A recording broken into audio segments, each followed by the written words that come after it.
শ্রীমদ্ ভগবত গীতা পঞ্চদশ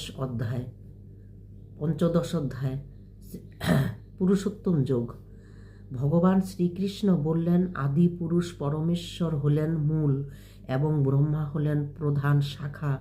এরূপ যে সংসাররূপী অশ্বত্থ গাছকে অবিনাশ বলা হয় এবং যার পাতাগুলি জুড়ে আছে হলো বেদ। এই সংসাররূপী অশ্বত্থ বৃক্ষকে যে ব্যক্তি মূল সহিত তত্ত্বত জানেন, তিনি বেদের প্রকৃত তাৎপর্যের জ্ঞাতা। সেই সংসার বৃক্ষের তিনি গুণরূপ জলের দ্বারা বৃদ্ধিপ্রাপ্ত বিষয় ভোগরূপ প্রবাল বিশিষ্ট দেবতা মনুষ্য ও তীর্যকার্দি যোনির শাখাগুলি নিম্ন ও ঊর্ধ্বভাগে সর্বত্র বিস্তৃত এবং মনুষ্যকুলে কর্মানুযায়ী বন্ধনকারক অহং মমত্ববোধ ও বাসনারূপ মূল নিম্নে ও ঊর্ধ্বভাগে সর্বত্র লোকে পরিব্যাপ্ত হয়ে আছে।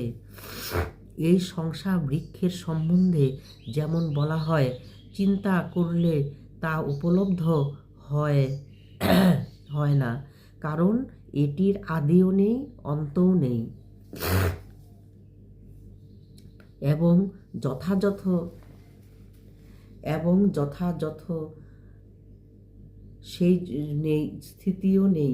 সেই জন্য এই অহং মমত্ব এবং বাসনারূপ দৃঢ় মূল সম্পূর্ণ সংসাররূপ অসত্য বৃক্ষকে দৃঢ় বৈরাগ্যরূপ শাস্ত্রের দ্বারা ছেদন করে। নিতাই গৌর হরি বল। জয় রাধে।